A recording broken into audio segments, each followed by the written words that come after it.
Okay, so we just returned with a few tools, and obviously the most important one is a ruler. These are all the same width, and they're approximately 20 mil or 2 centimeters. That would mean a 10 centimeter strip. What I'm actually going to do is allow approximately 1 millimeter overlap. So I'm going to mark out a 10 millimeter strip and an 11, and then just repeat 10, 11. And the reason I'm doing that is so that one edge can fit over the other and just hide the join, as it were.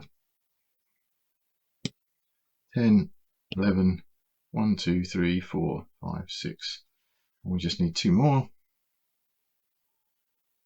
10, 11. Obviously you can be as precise as you like, but obviously the key thing is to make sure that we're marking in the same manner.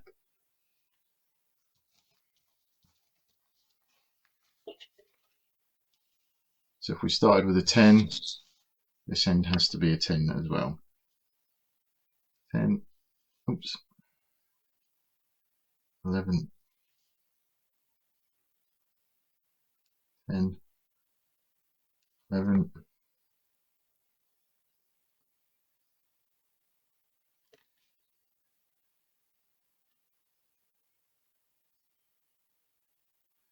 Okay, now when I cut anything like this, I use one of these slides, simple A4 cutter, available from any kind of decent DIY, well not DIY actually, sort of stationaries really, someone like Ryman's or similar. You can buy them online, really easy to get a hold of. Normally you would use them with a cutting board, but the cutting board is a bit shiny and won't go too well on the video. You can mark a line along. I'm not inclined to do that just yet, because we're actually going to mark some lines a bit later on. And in fact, given that I want to do that, I'm going to mark them out first, because clearly it will be much easier to do that before I start cutting. So I will actually complete these. I'm just using a simple biro here, nothing fancy, and obviously it's cardboard, so if you make a mistake, just start again, a fresh piece.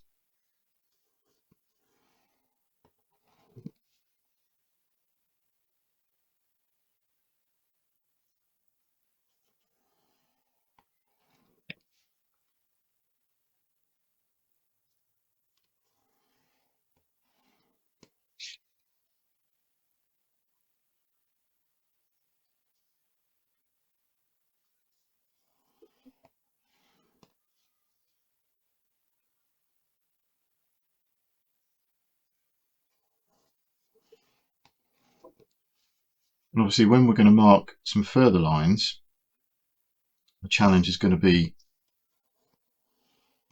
to stick to the ones that we want to stick to actually mark out the strips. Having thought about this, there's no reason why you should be limited to 10 mil or whatever. You know, just because these were the width of 2 doesn't really mean that you have to stick to that. You can see the design here is that we just got two inner kind of marks to denote some sort of tiling.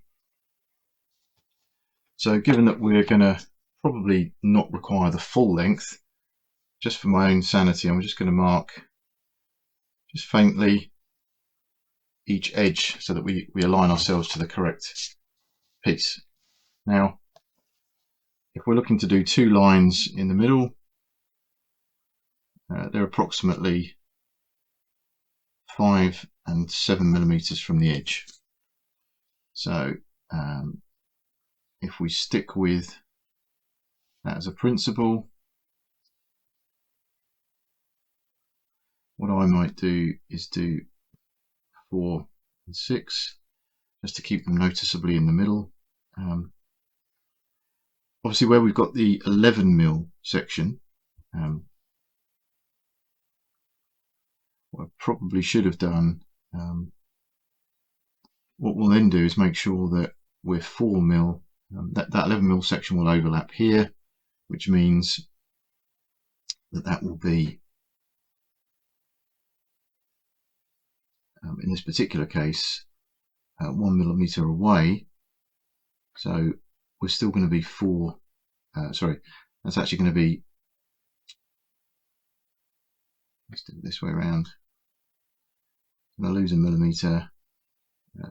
Would normally be 1, 2, 3, 4, 5, but we're going to be 4. So that's probably good balance there, because we've got 4 and 4, and then a 2mm gap. So it should look more balanced. And we'll just have to make sure that we get the overlap in the right place.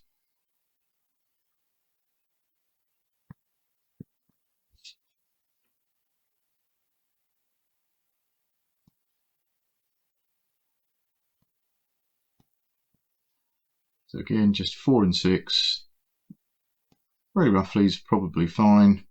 I think I'm not going to notice too much here.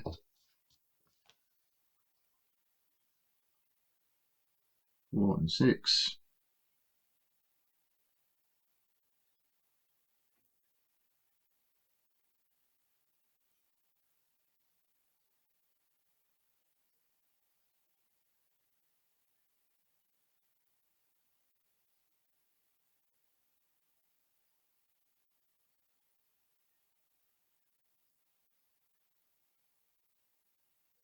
And 6, and then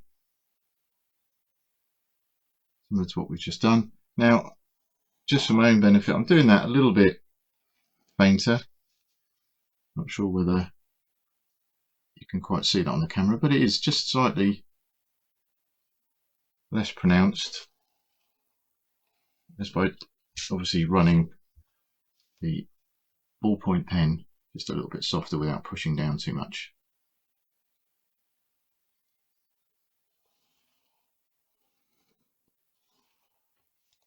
As I said, I genuinely think if I had the time again, I wouldn't even bother with the top roof on the walls. I think the actual decorative effect of the MDF placeholders or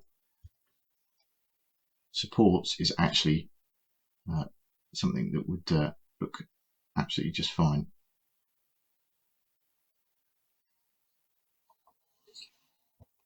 Given that I've now covered them in cardboard and a bit of glue, this is pretty much the only option for me.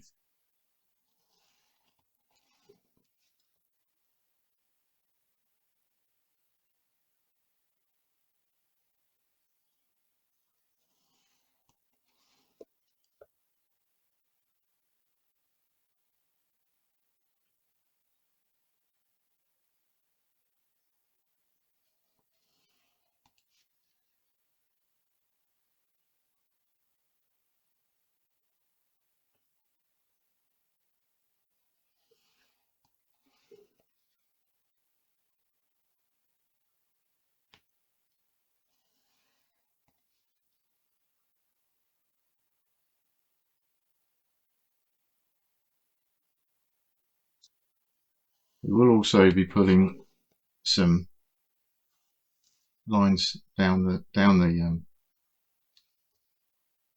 runs, just to again help create the tiled impression.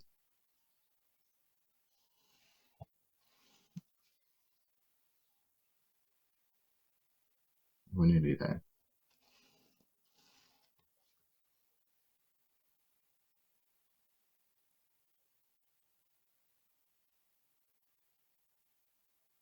Now we could mark out these angles, but to be honest, I'm going to just get the pieces into position first.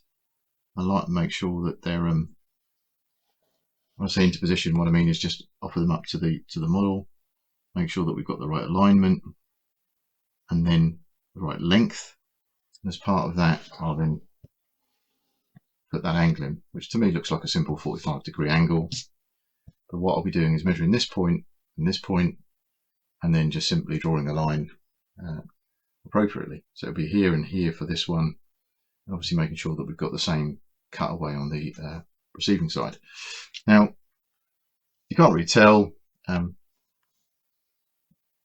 approximately every sort of 3 centimeters or so, we've got this double line. So I'm going to go with 4 and put in a 2 millimeter-ish line every 4. I'll come back on myself for the 2. I'll go to the furthest point. Only very few, I think only one of the runs will actually require any real length, but without any real sort of thought to it, other than 4 centimeters probably feels about right, we've ended up near to the edge. These are obviously A5 card pieces, are quite useful.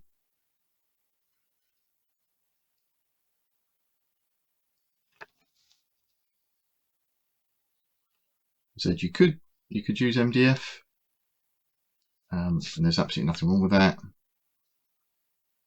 Just perhaps take a little bit more effort in terms of working with the material.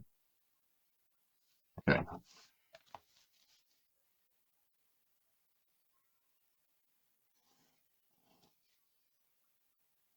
Ooh.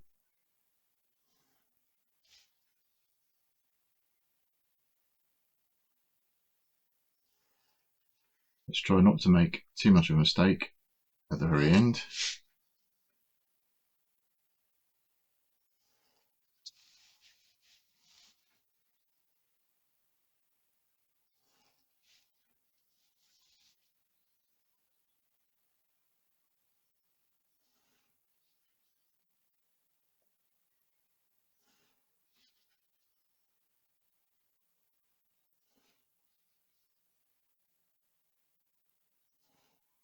As you can see there, though, it really hasn't taken very long to get an effect that emulates the original, albeit with a slightly wider gap. So what I'm going to do now is set that to one side.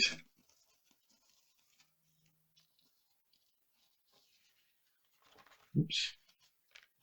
Set that to one side whilst we return the castle to the tabletop.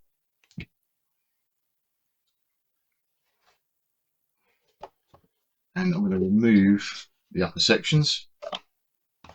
We don't want to damage them while we're working.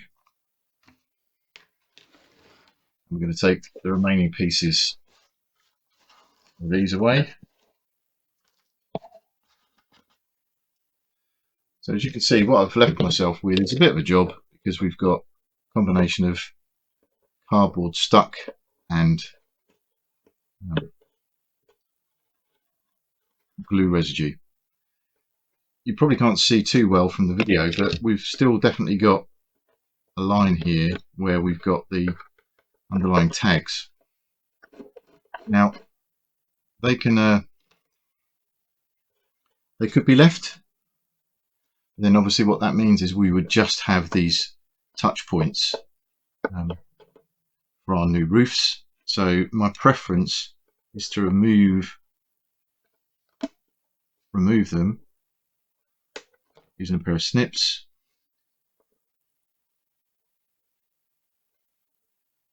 Carefully.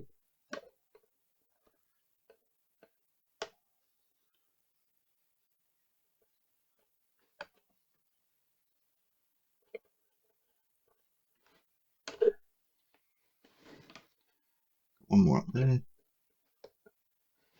Both sides.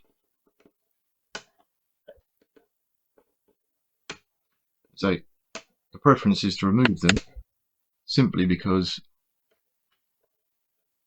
we'll get more MDF in contact.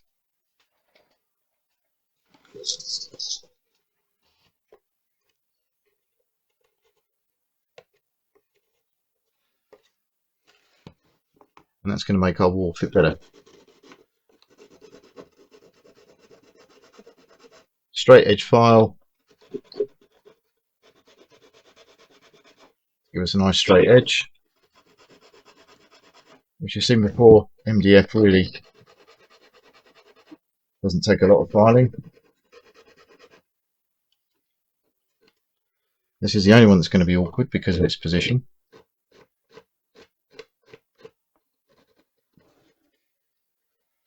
It's also got the most residue. Let's get rid of that.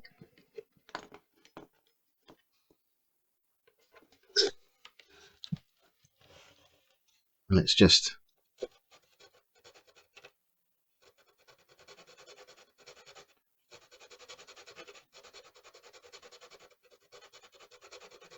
there we go.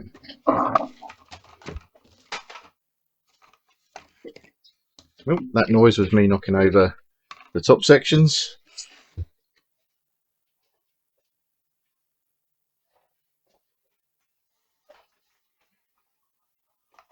So I can now comment on its durability, and it's quite happy. No long-term damage. In fact, no damage at all.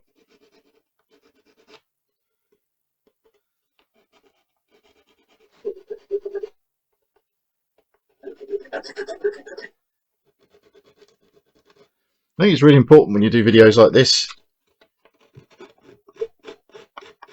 to kind of show the process in a realistic fashion. If you've made a mistake, own up to it, because at least someone can learn from your mistake.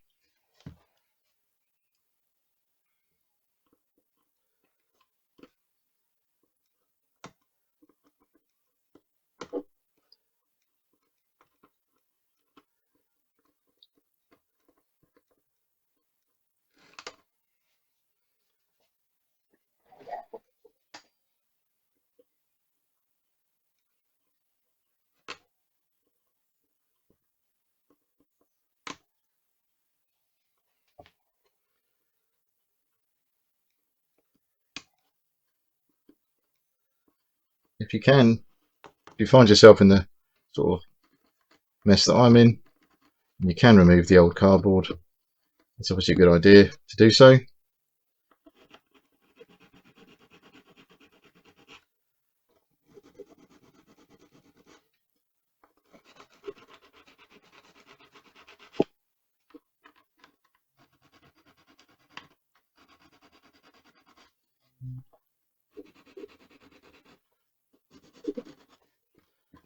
Okay, and obviously it will all be covered shortly with our replacement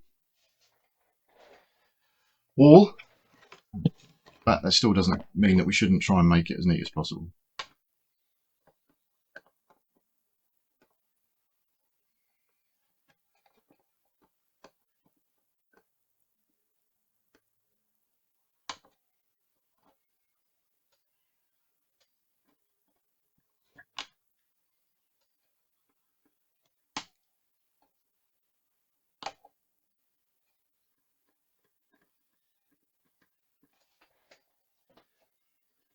If you ever do want to snip these off and are a bit worried about it, then don't. Just use a file. You might just have to take a bit longer.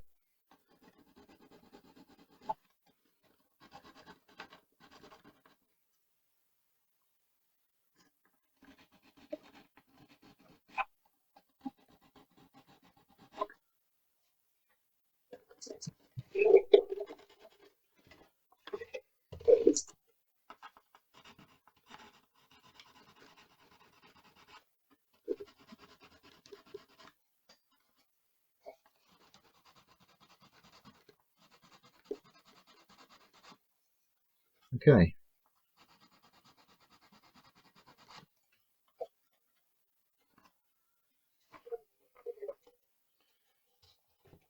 onto the last remaining sections.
Okay.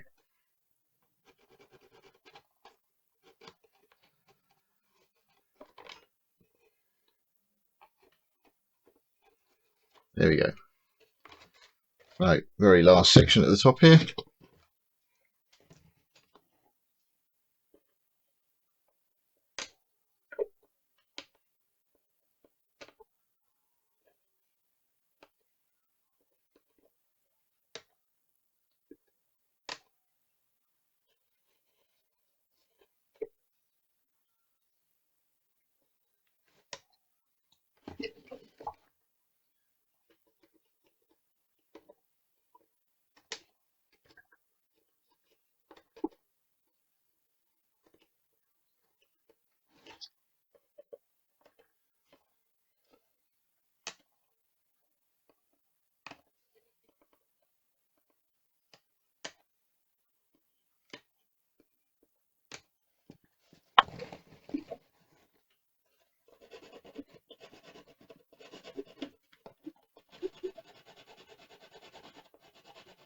May not seem like it, but I am trying to follow the angle so that we get a very similar effect to the ones that was intended by the designer.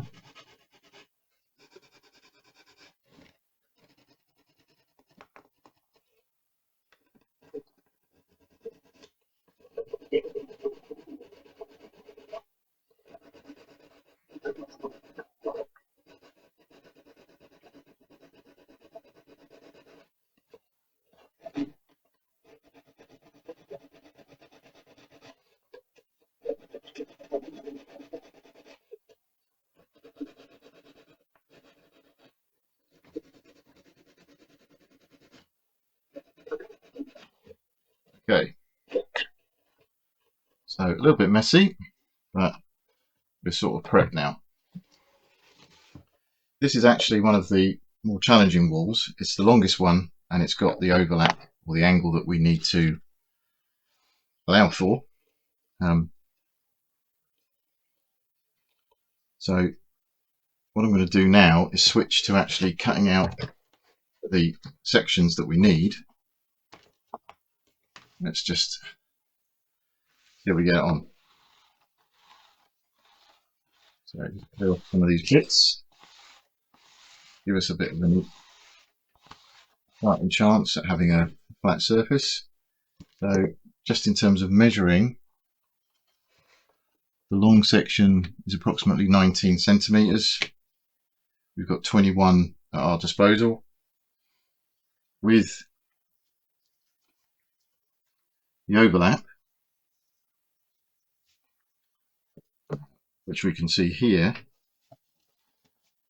We took the distance between there and there, approximately it's 1.5 centimeters. So we've got approximately 19,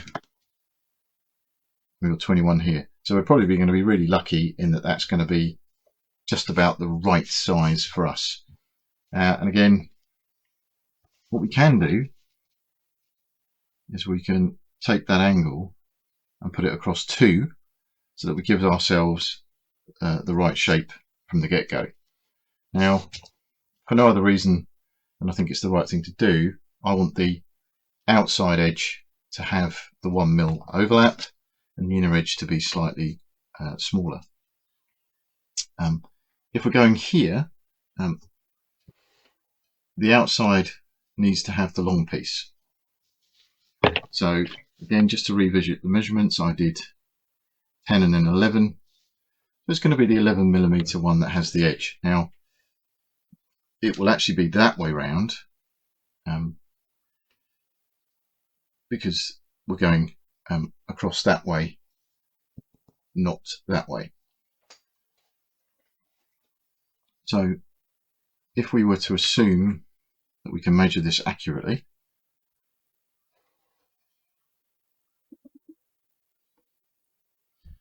I'll actually put a tape measure in there.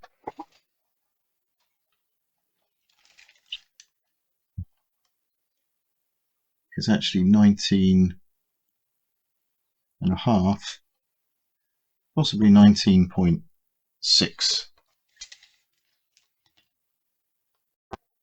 Okay, I'm going to put a really small tape measure in there.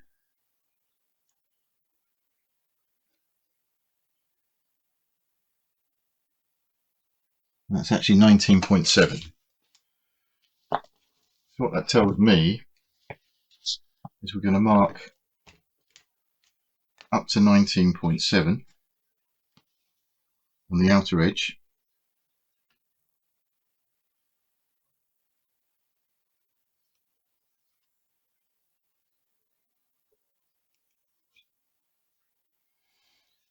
But obviously if we were to do that and go the full 19.7, then we would struggle with our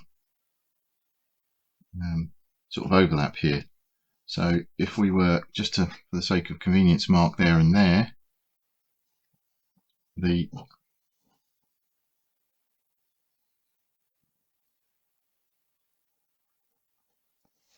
approximate distance between those two, yeah, is at least 1.5. So we're going to have to, we want to stick with this.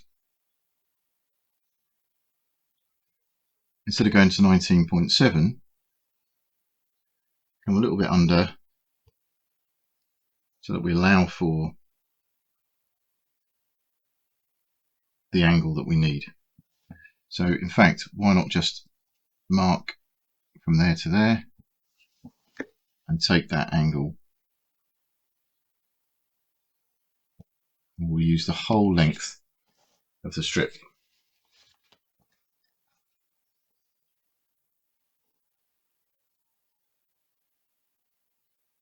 So that's going to be, I think, close enough for us to deal with. Maybe slightly that way. So we return to our cutting tool. I'm going to start with the inner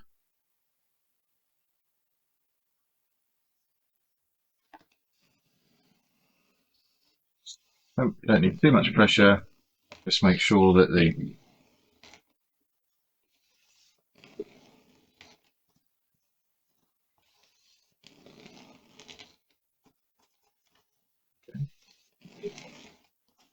that's it.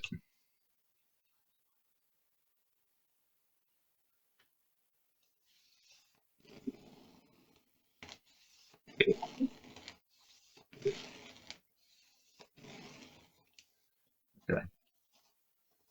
So that's obviously going to be outside there.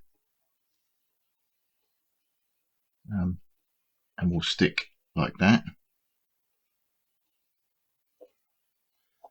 What we're going to do, if you got a pair of scissors along that angle,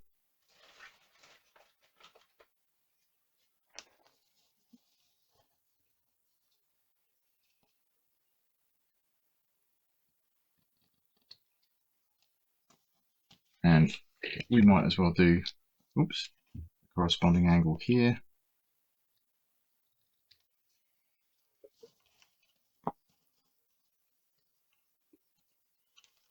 Oops, let's pick up.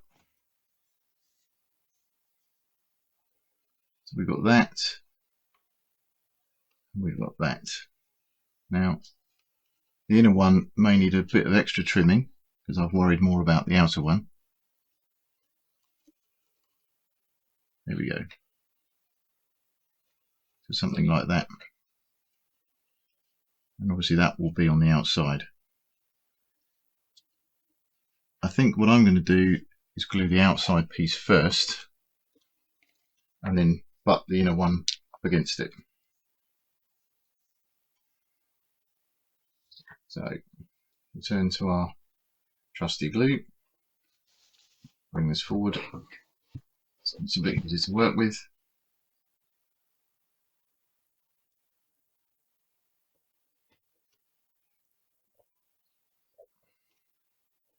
When you put this top piece on, we're obviously just making sure that it goes outside of the length of the wall enough to overlap,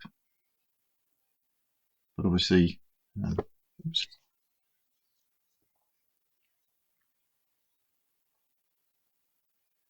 goes to the center point as much as we can make it in terms of the actual angle on the wall. There.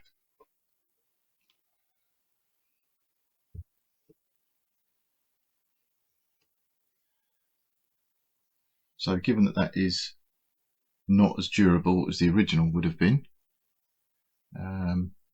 albeit that we have got some extra gluing going on, I'm just going to make sure that we don't disturb that any more than we have to. Move my pieces around, leave that inside as the inside piece. What I'm going to do now is perhaps just do two of the easier ones at the front. Sorry. I'll do one of the, actually I'll do this section here, which I think is one of the more difficult sections because again we'll need the overlap.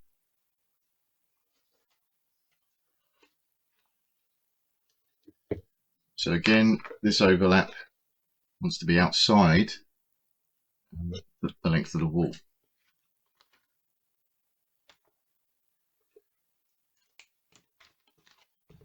Go into our little miniature tape measure. So that's 16.5 to the actual corner.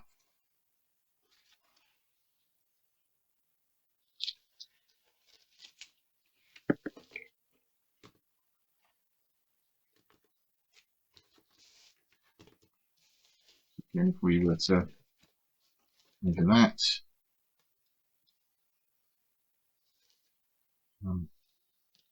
measure from this side, I think 16.5 comes about there. So that's the edge that we need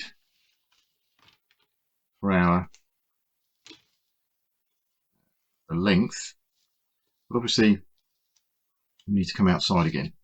So in this particular case, we've got the 11mm section here. So if we're going to use that one, we need to think about the way that's going to be aligned. So actually, we're probably going to want to do it this way round, so that again it's on the outside. So I'm going to measure the grain this time from this end, 16.5.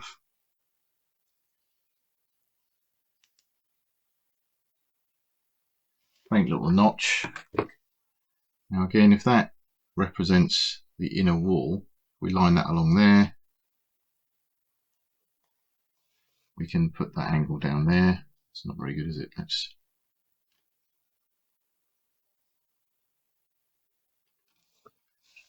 draw a proper line. There we go. And again, just think about it. We're going to go on the outside. So again, yes, that's going to have the required overlap. Let's just run down here.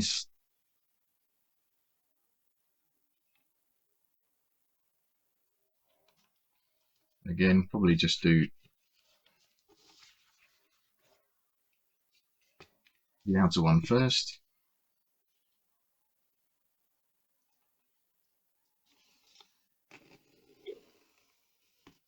I tend to do one light cut and then progressively increase until we get to a stage where this comes out. We'll do this one. Again, light, bit heavier, bit heavier. Last one. Again, we've got our angles that we need to think about.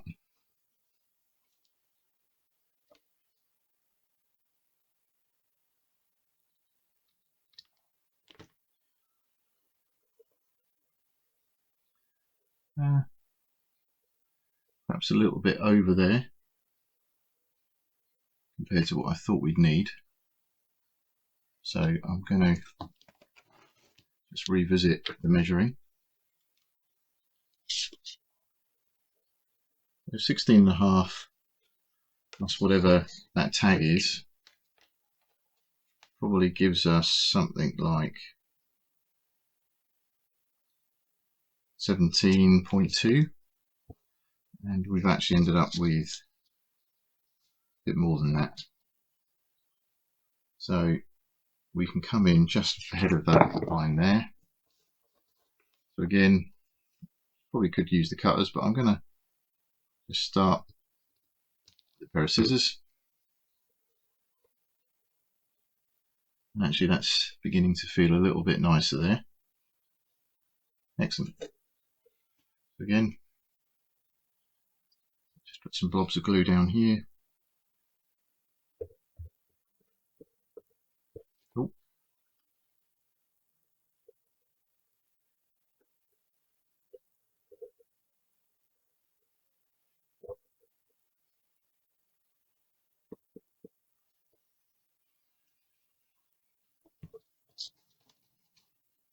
Let's position our piece.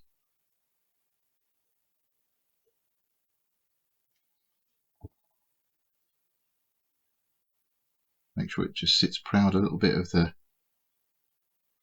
that ridge line, because we're going to go underneath it the other piece. And again, let's leave that to settle and move on to another side.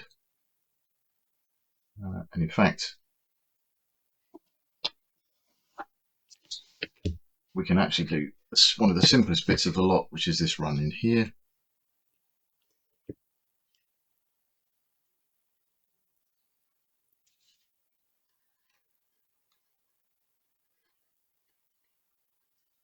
Seven centimeters. Again, that's that inner piece for that one. So just for convenience, cut that off there.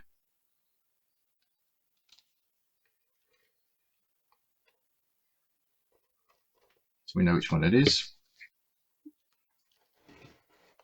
7 centimeters required for here. And again, it doesn't really matter this way round. It's fine, no matter which side we stick with.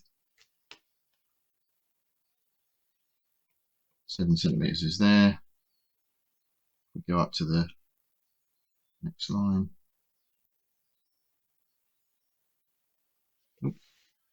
7 centimeters is there.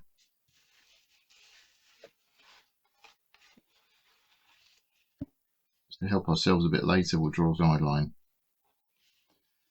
We'll also need this bit here, which hopefully you can see if I go forward a little bit, which will obviously need the outer angle. So this rear portion here, after we do this cut, will go towards that section.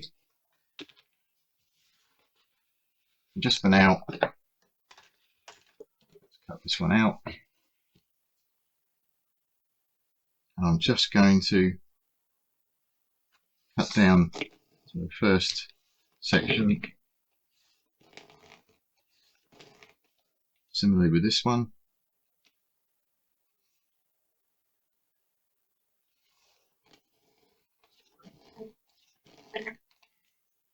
Then turn it around, cut down the 7 centimetre line.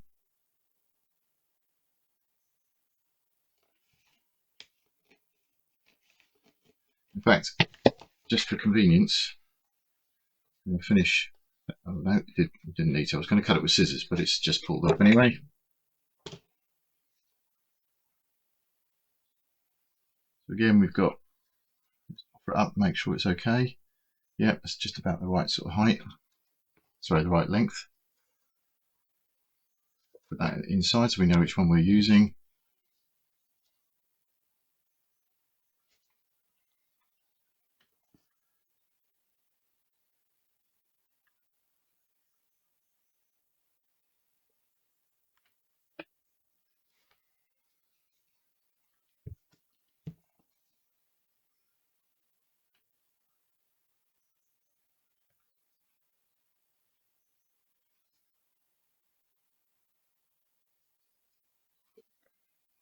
There,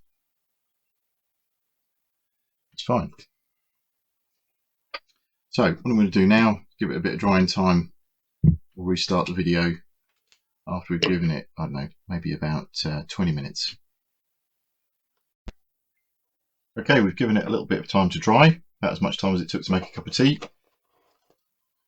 We've obviously got that section there, that section there. We've got the inner section, and what I think I'm going to do is rotate back to the original side that we were working on. Try and join up over here. Now, the astute amongst you may have seen that this is a little bit over the edge when you sort of compare the line that we're going to draw there. That's fine. Much rather be a little bit more than too little, as it were. So we might need to trim this one. But the first thing to do is to measure this line. I'm going to measure outside to outside. And at the moment, that is about 16.5.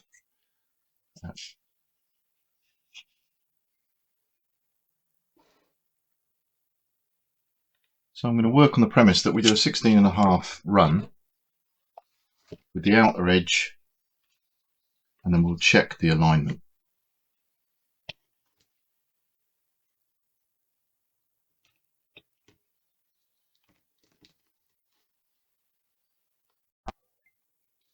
So we're just going to use this one to check alignment. This time round, obviously it's the right size. If we use that as a bit of a template, you can see that it's possibly a few mil out, but we'll wait and see how that join looks in a moment. We need 16.5. That's obviously too short, so we'll have to use the remaining one. And again, the outside section needs to be the longer section, so that's going to be this one here. So we're going to measure 16.5 for full length, mark it up,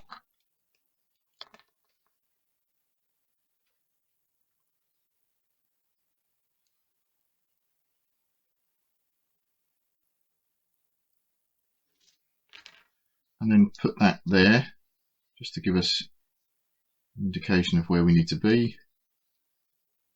Mark there, there. Oops. So you can see we just took that up to the 16.5 centimetre line, and we've marked there, there, and that gives us a line that we can use to draw through.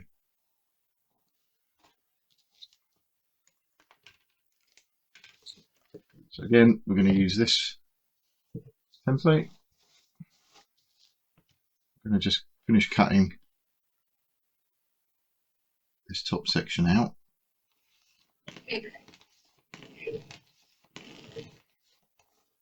We may or may not need those a little bit later, but we will need that a little bit later for the other section, front wall.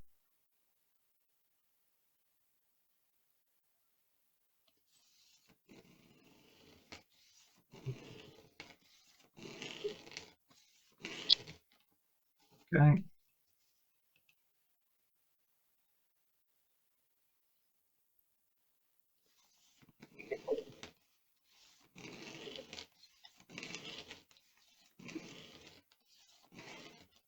Okay, should be nice and loose. Yes, it is. So let's take our scissors, cut along that line.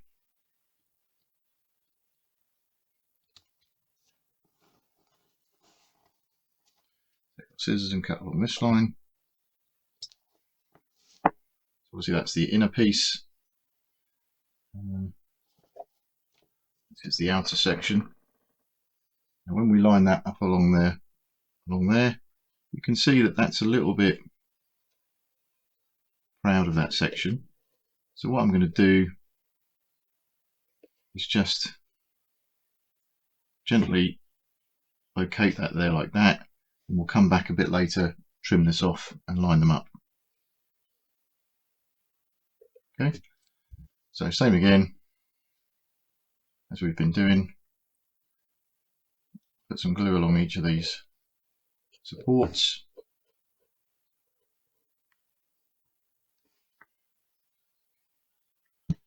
Take off the excess. And actually, what I might do, just to help us along with this, just put a little bit of glue along that edge.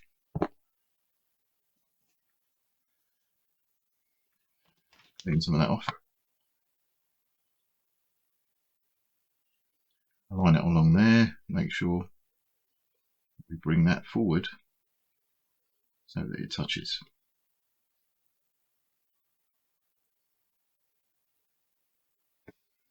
Just about touches.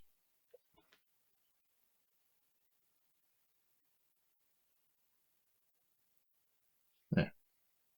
And again, we'll leave that section to dry in a little bit. Oops.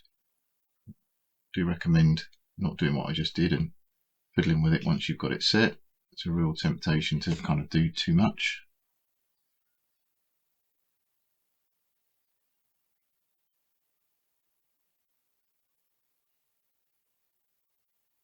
Okay.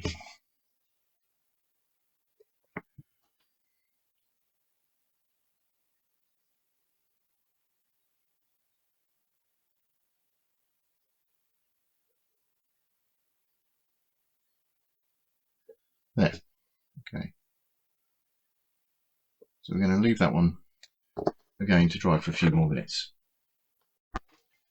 While that's drying, we'll actually move round to this section here, where we've got similar kind of effect where we need to join to our previously created one. I think I've done a better job on this one. I think, just for reference, the line here at the end of the wall is where we need to start the dovetail. I think on the other section I went a little bit too over. Now, this obviously is for this piece. We haven't done this piece yet, so we'll get our little mini tape measure. We'll measure to the outside edge, and as you can perhaps see, it's not, let me just move my hand. If we look at that, you've got maybe 8.5-ish, just under 8.5, 8.4 to the outer edge. So again, we need to make sure that we've got the right alignment.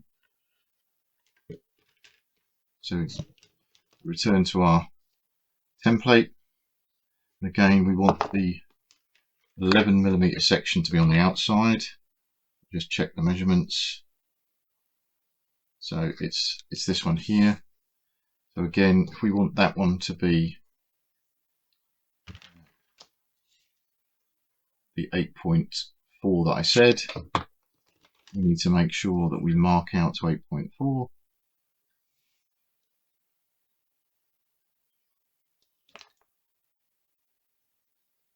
There. Line that along there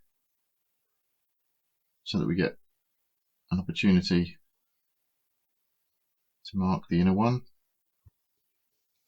And then we can just create a nice line down there for our angle. Oops. Set that to one side, need that in a moment. Lid back on the end, retrieve our cutter.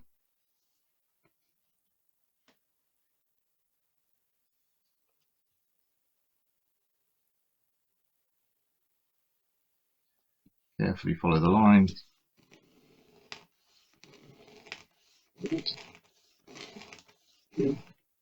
Right. Oops. Sorry about that, just knocked the camera. So now we've got our two pieces. We can get our sharp scissors, cut down that line, cut down the inner line.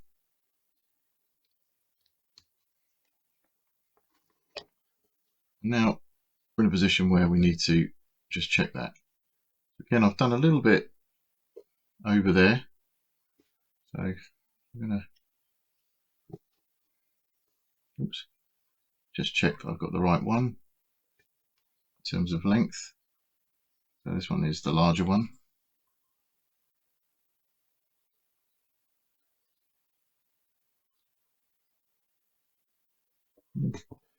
Not happy with that actually. It seemed to be taking the right one, so let me just remeasure this. It's just over the 10. It's just under the 10. I think we're just suffering a little bit of cutting too short there.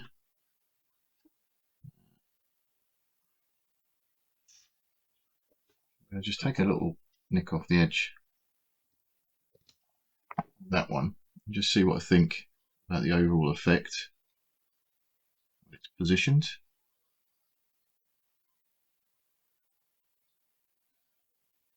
I think I'm going to stick with that.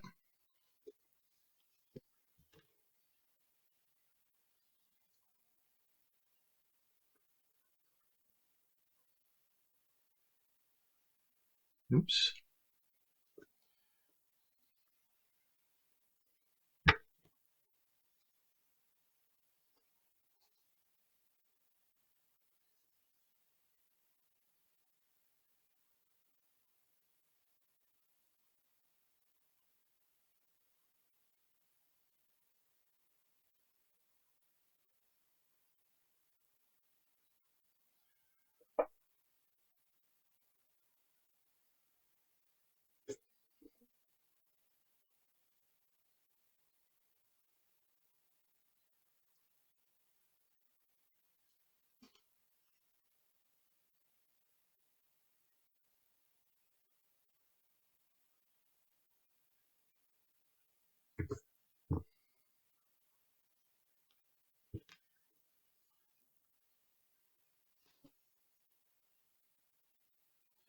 Do you know what? Having compromised the first time round, I'm not going to compromise again. That's really not good enough. So we're going to take a whole new section, cut this one out again. Didn't take very long last time, so I'd much rather retry when I'm happy. So just make sure we've got 10 and 11.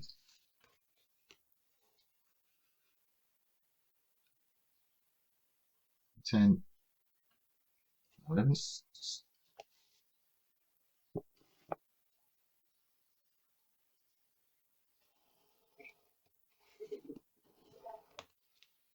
Make these lines thick lines.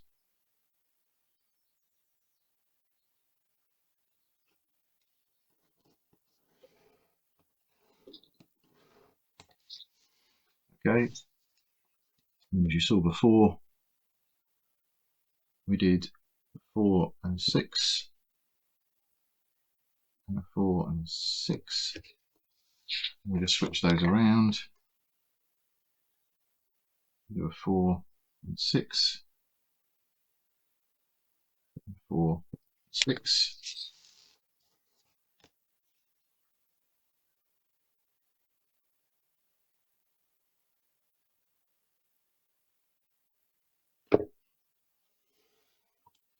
So fainter lines.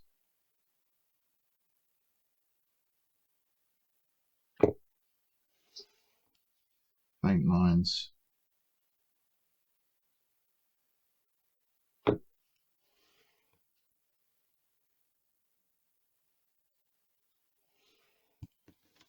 Again, if you remember, on the side of it, I just did 4 from the end and came in 2.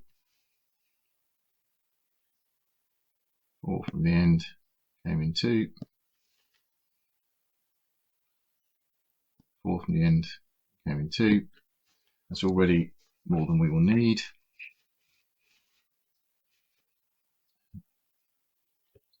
So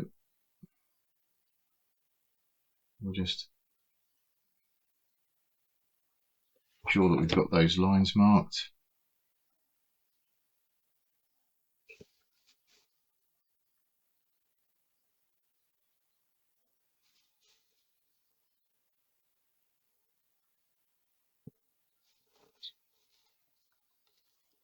Okay, and then again, we want to come in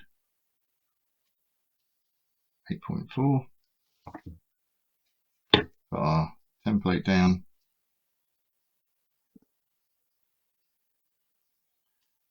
mark the other side,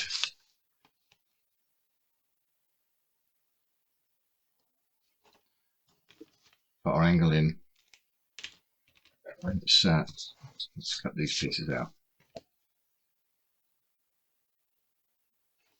Those long pieces that we don't need may come in handy elsewhere. Okay.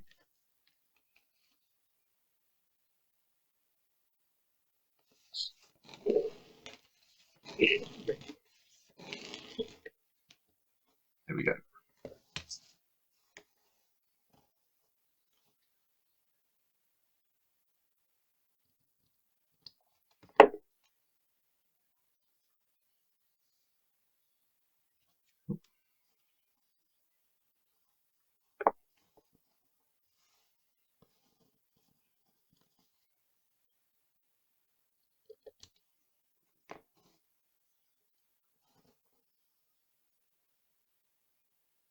Not really give myself enough difference there. Again,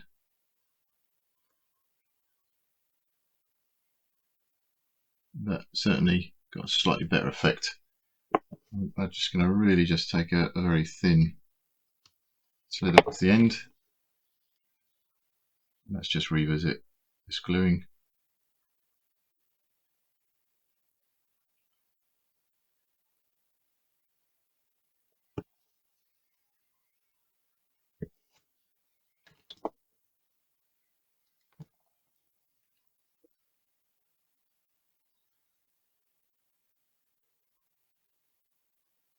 Okay.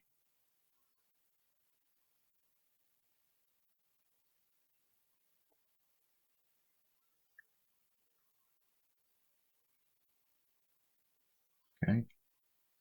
So I'm much more pleased with that.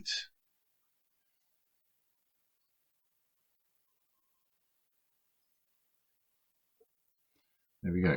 So again, give that a little bit of time to dry. Whilst we wait for that one to dry, let's go back to this side again. Actually, before we do that, let's make sure that we've got that inner section ready for that one. Yep. And let's do this very first one that we started with.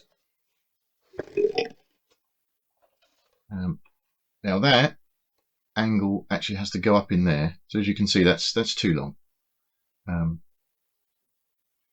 But because we want to make sure that these line here, i.e. these tile marks, we're going to have to take our surplus off the end. So not particularly scientific, but I'm just going to make sure I follow the same line and come in a millimetre. Put that in there and see how we're getting on. So not too bad, not too bad. We might want to just lose that inner edge.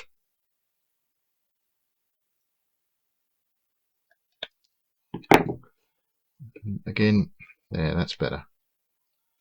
That's actually quite a good fit. I'm actually quite pleased with that. As I said, I'm going to come back and trim this one a little bit later when everything else is fully dry.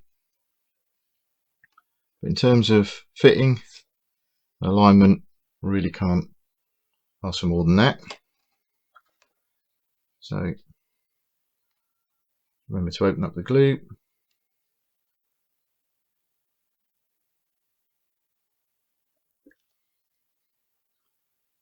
To check we've got, that's it, we've got some glue that's coming out.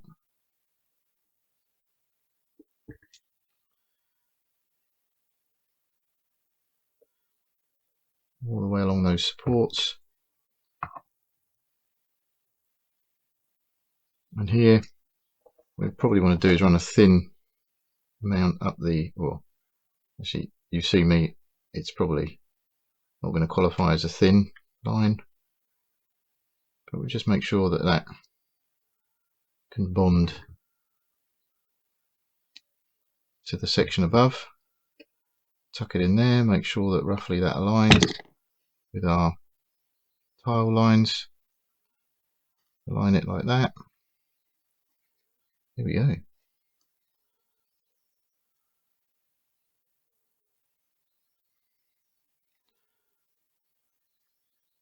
Just take off the surplus with our thumb. Excellent. And again, give that a little bit of drying time. Just close up the glue and come back in a few moments.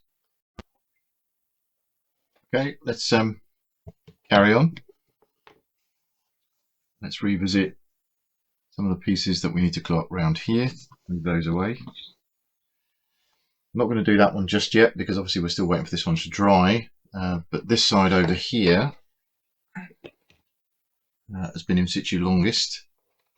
Again, we've got a piece here that we set aside that's probably just a little bit too long again. I'm going to start with a couple of mil because I've aligned it up against its partner, and that would appear to be about the right sort of size. Again, nearly there. Do a little bit of a angle on that one because it will align with the edge of the.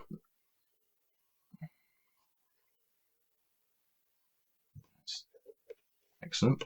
Okay, I'm happy with that. Let's go ahead and get the glue ready.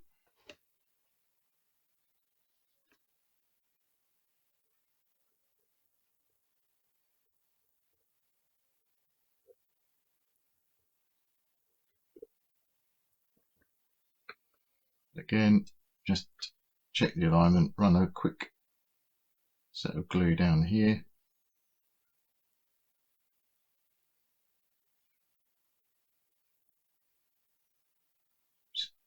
So you can see what I'm doing, just running glue all the way down the edge. And we're going to fit that in under there, making sure that we align as much as possible the marks that I've made for. Okay, let's run that angle the wrong way. Let's just rectify that now quickly. There we go. So that it will actually align at this end. tuck it under there like that, because that's the idea. Get those nicely in contact. Excellent. Tuck them under there. Ooh. Try and keep that in position. There. Yep, very happy with that one. I'm going to just move on to this one now. This one should be a lot easier, because obviously we can just slot that piece in there. Okay, great. It's the right size already.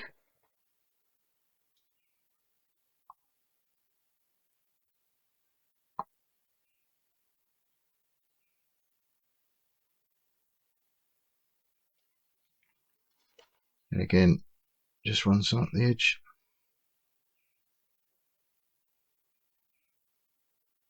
So that will glue in underneath the one that we set. Oops. Helps if you align the correct edge.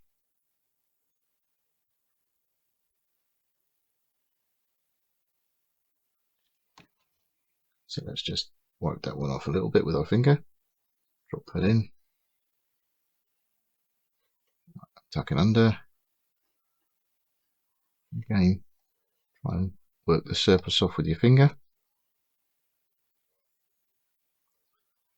whilst keeping it against the...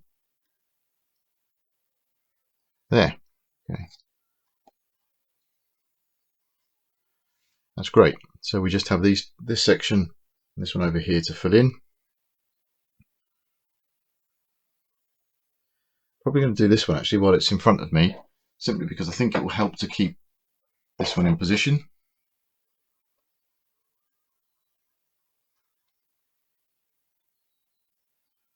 There's a very slight misalignment there. If I remember rightly, I did about 1 millimeter off the edge. So that's much better. So we'll just pop that one in. Again, pop some glue. And I'm being quite liberal, as I have been throughout this build with the glue. Nothing worse than coming back to a model and having to revisit things simply because you didn't glue it properly. And actually, as I say, in this particular case, everything dries clear. And I'm happy for the extra strength.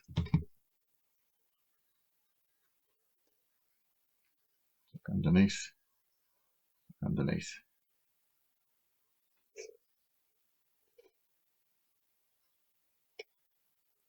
Ooh.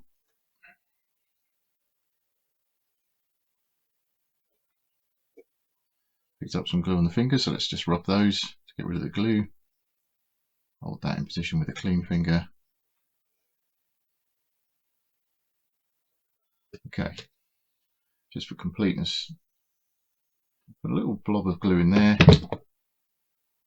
and then sort of work it in with my finger. We'll come back, as I said. Why not just do that now? Just take that edge off there.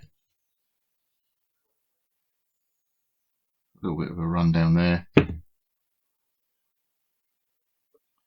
That will create a nice join. That's great. Okay. While we're on a bit of a roll, let's just come around here and do this last piece. Oops. Again, we'll just check the alignment. Pretty good. Glue the end piece.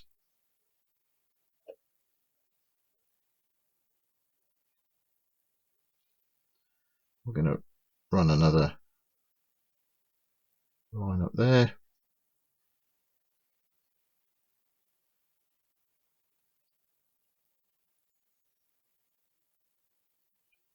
And then round the bottom edge there. Taking care to try and get it straight into position.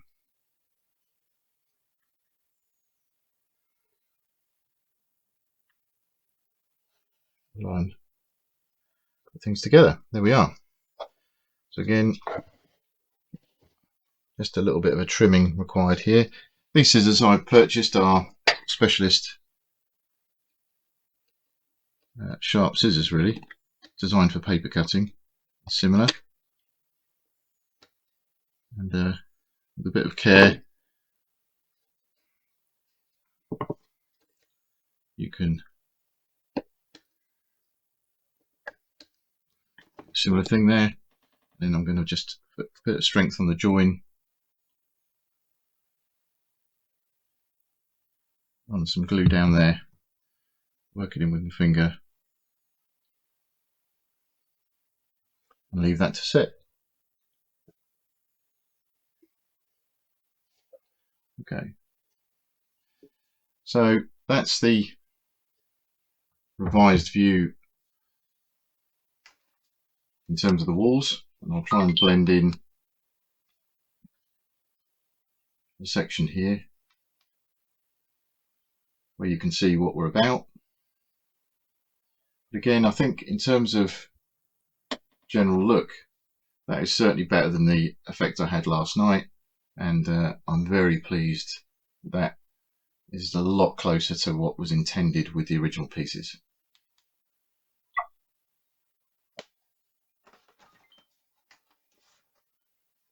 So I've just stopped the other camera there, come back round here, move this out of the way.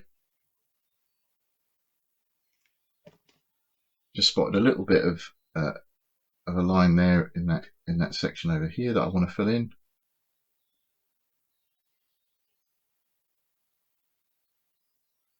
The wood glue.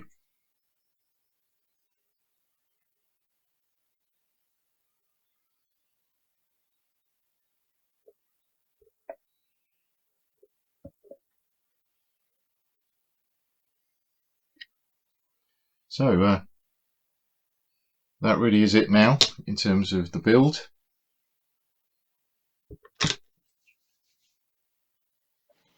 What I'll be moving on to, excuse me if I just reach across and grab the upper sections that you're now used to seeing. What we're going to do is obviously, move on to starting to look at painting this this kit. I'm going to give that a good sort of 24 hours to dry.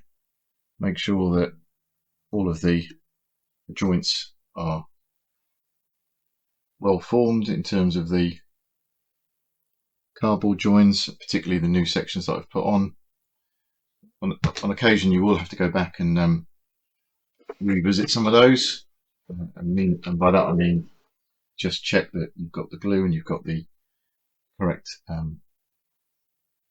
sort of bond, as it were. So yeah, just join me again on another video when I start painting the actual piece itself. Thanks for watching. Welcome back. This is probably going to be, well, no, probably this will be the last stage before we commence painting. What I've got here is obviously the castle. I'm going to just spend a little bit of time working on these notches.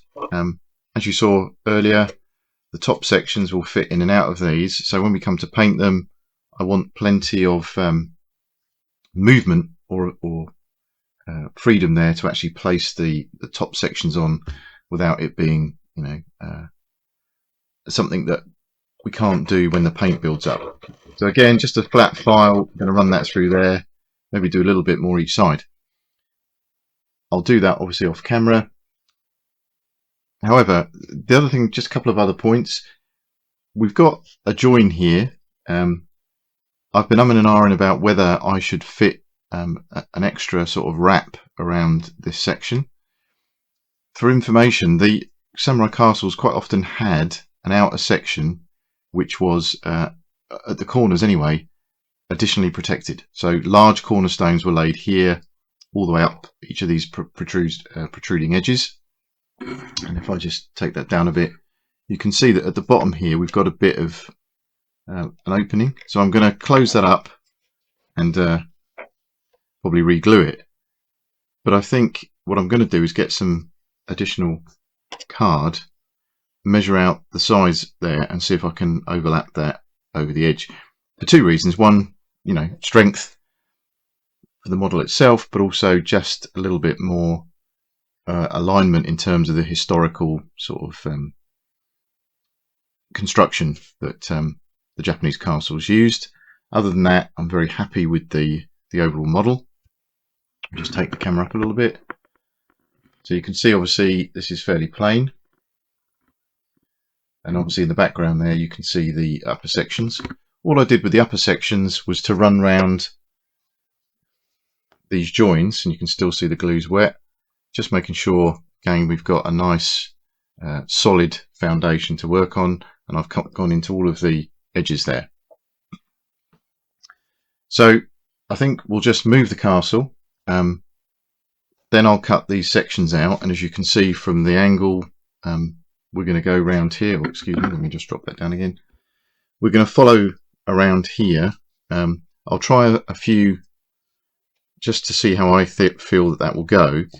The other thing I was going to point out here is that there is a bit of misalignment between the brick work that's denoted on this bottom section and this upper section.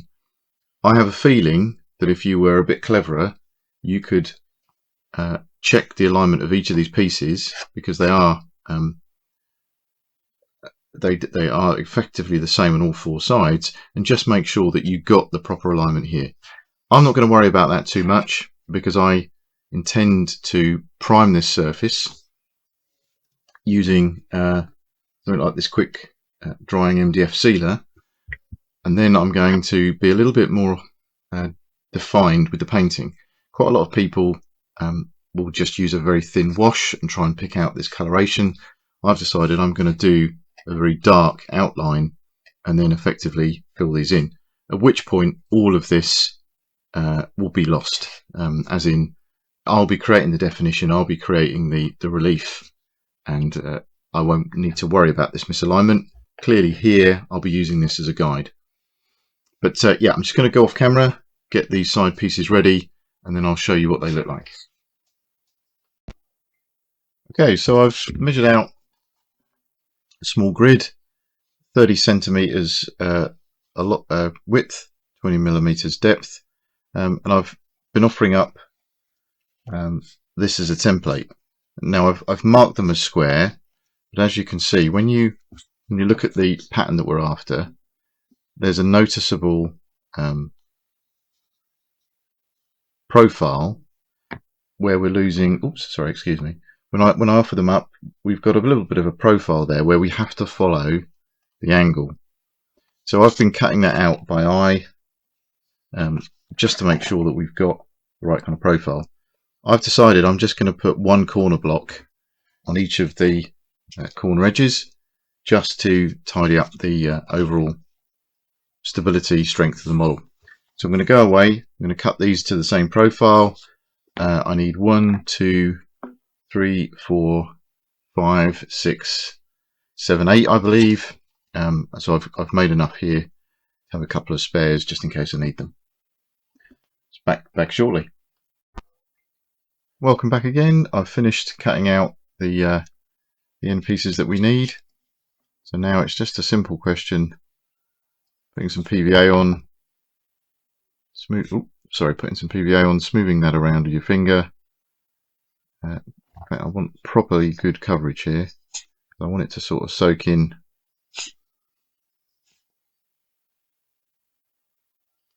to really give a good bond in these sort of potentially weak areas. We're just going to line it up on the base and then just seal it around. And as I said, that is an attempt to do two things. One, provides us with a bit of extra strength, but it will also give us a nice impression of a really thick cornerstone. And I'm just going to hold that there for a few seconds so that we get a really good bond. It really soaks in. and then I'll carry on around the rest of the castle, getting those corner pieces tidied up. Welcome back again. So as you can see from a bit of progress that I've been making, we've now got these corner pieces, just adjust the camera down, in place. They may look like they're quite prominent at the moment. I'm actually happy with that, given the overall sort of styling that I'm going to put around here and the definition that we've talked about on the stones. Everything's been re-glued, everything's been sort of like all these edges have been glued in just for a bit of extra strength. I've gone down here. We talked about some of the work that I've done in terms of making sure that these fit properly. Haven't fully located them yet, but I've made those notches a little bit more generous. Now I've hit a bit of an issue as far as I'm concerned though. What I'm trying to do is make this as realistic as I possibly can within the confines of it being a limited model. I mean, obviously the scale, etc., precludes us doing anything too dramatic. There's a couple of things I wanted to talk about. You may have noticed that I've found a base. This is a 4mm exterior plywood base that I've just purchased from Ply Direct. Again, loads of different options in terms of how you get hold of this. I've gone for 4mm just as a bit of a balance between the weight and the actual strength of the unit. I'm going to seal it. I'm going to make sure it lies flat. But at the moment, what I'm interested in doing is just making sure that I've got the right sort of distance around all the edges and it's sort of correctly aligned. So I'm not going to do too much with that at the moment because I will fit that into in situ a little bit later on. But I wanted to give an impression of water. I found in the garage some liquid water, some Water Scenics sort of kit, if that makes sense. And I thought it would be quite nice to put some water features in just to give that general feeling that there may or may not be a moat around here without going too crazy. So I'm thinking that areas around here, something just an irregular shape, maybe in sort of these sort of areas would be quite nice. So what I'm going to do with those is just get a Dremel tool. Again, you can probably do it with a carbon knife or something similar, and I won't show it on camera, but at some point I'll run round with something like this just to cut a slight depression in there, which will give enough of a key or enough of an area, enough depth for the liquid water to take effect. For those of you who haven't used liquid water, it's an extremely slow moving resin that will set with time. And when I actually do that, obviously I'll come back and show you on video. However, what I've wanted to show you was the book that I've been using as a reference material for this. Again, I'm sure there are plenty more out there. This happens to be a guide. Just shine the light a bit better. Just clues in the name. It's a Samurai Castles architecture book. This one is by Jennifer Mitchell-Hill and David Green. Within here, I found some really useful reference material about castles themselves, different styles, which we'll come back to when we start looking at the colours. However, the one thing that I'm not happy about with our model is the roof.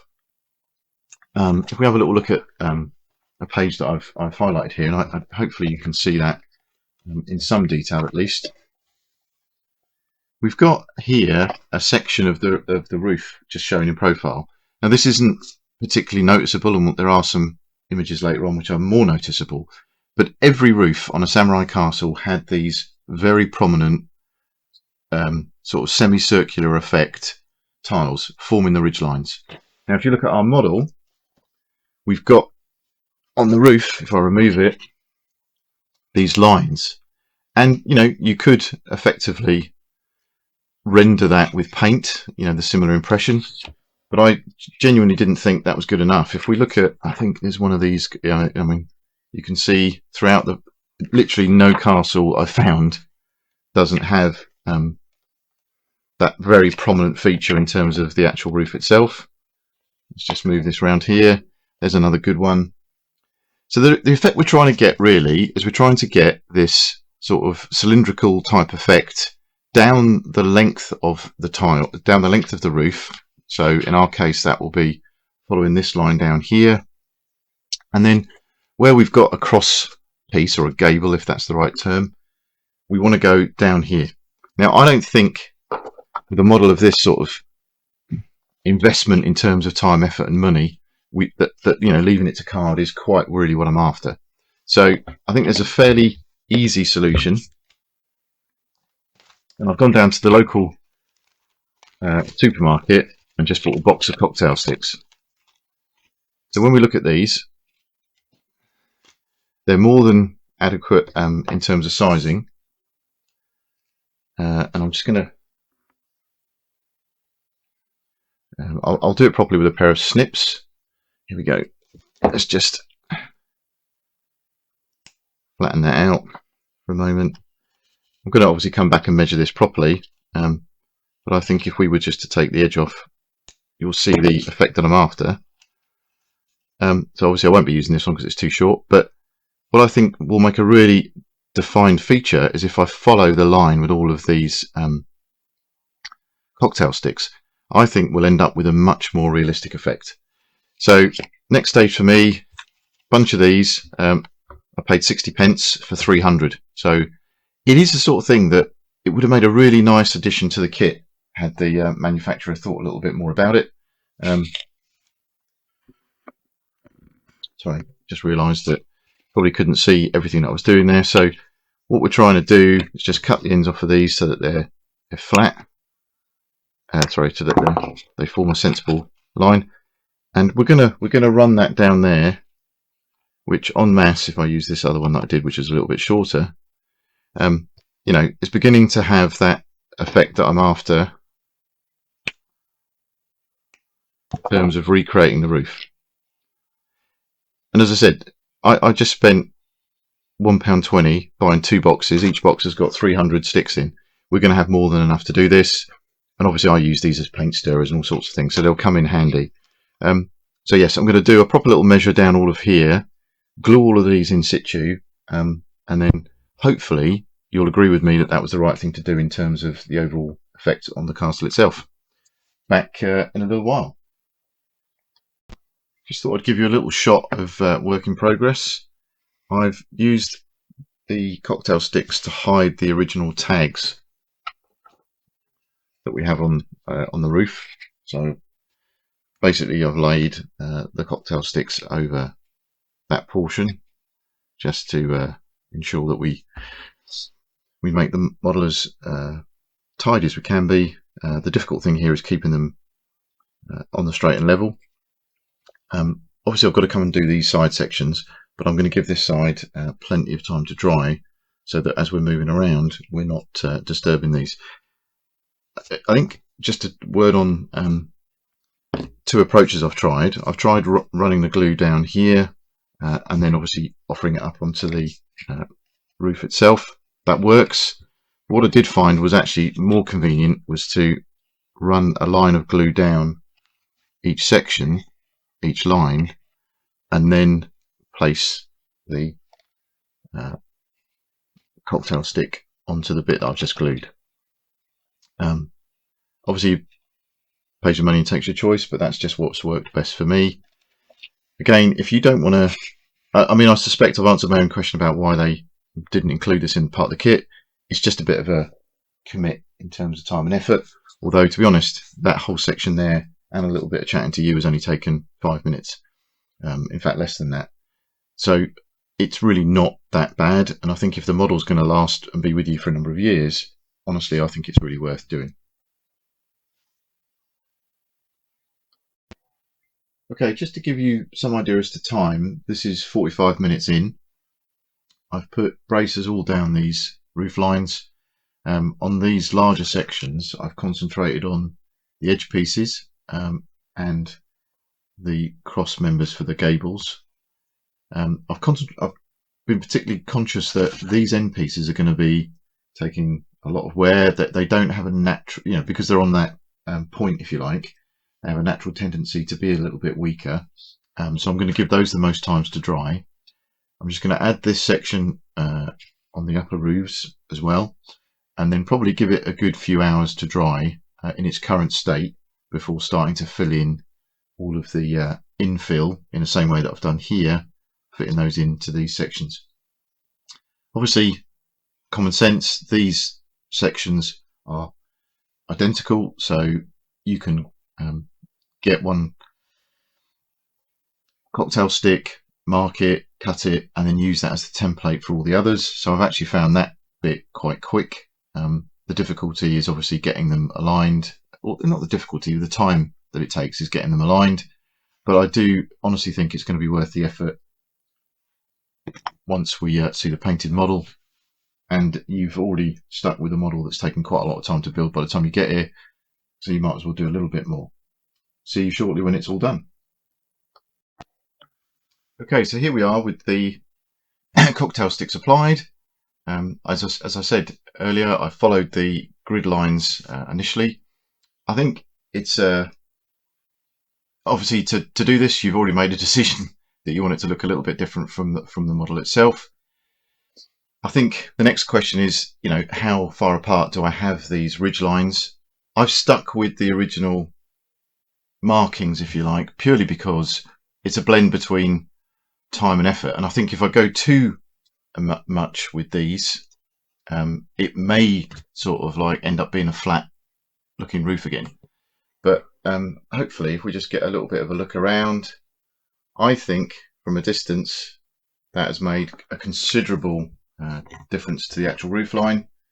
Just a point, I did on a couple of occasions notice that I've got like a little misaligned cocktail stick. Maybe that's dried differently. You can just push that across or just lift it and reseat it.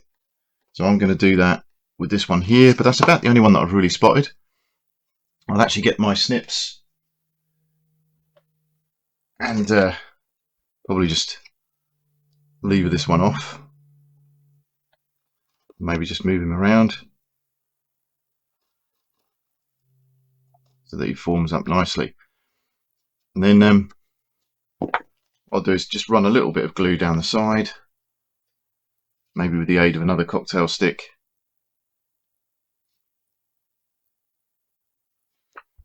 just to ensure that I've got a lot of contact in there. If you do go down this route and decide that you want to glue each cocktail stick individually, just if you've got any surplus, scraping it off with another cocktail stick means that you'll end up with a nice finish. Most of that will dry in anyway. So it's very easy to do, I think. All I would say is when you're snipping the cocktail sticks, you will find that if you're not holding both ends, they will jump, and you'll end up like me with lots of little bits flying around. In today's sort of safety conscious world, and in fact common sense, just wear a pair of eye specs or safety specs, something similar to that if you're at all concerned, and obviously be aware that you will end up with small little end pieces like this if you're not careful enough to watch where the pieces are going. So I've just had a bit of a clean up afterwards and made sure that I got any loose bits out of the way. Safety, yes, but also we're going to be doing some painting a bit later, and I don't want to pick up too much rubbish as part of the painting. So last things to do, really, we're going to mark, as I said earlier, I've marked out these areas which are going to take some water. So a bit of a run over with a Dremel to take some of that out, maybe also with a small craft knife, or probably actually a very gentle sort of use of the chisel. And then we'll start actually painting.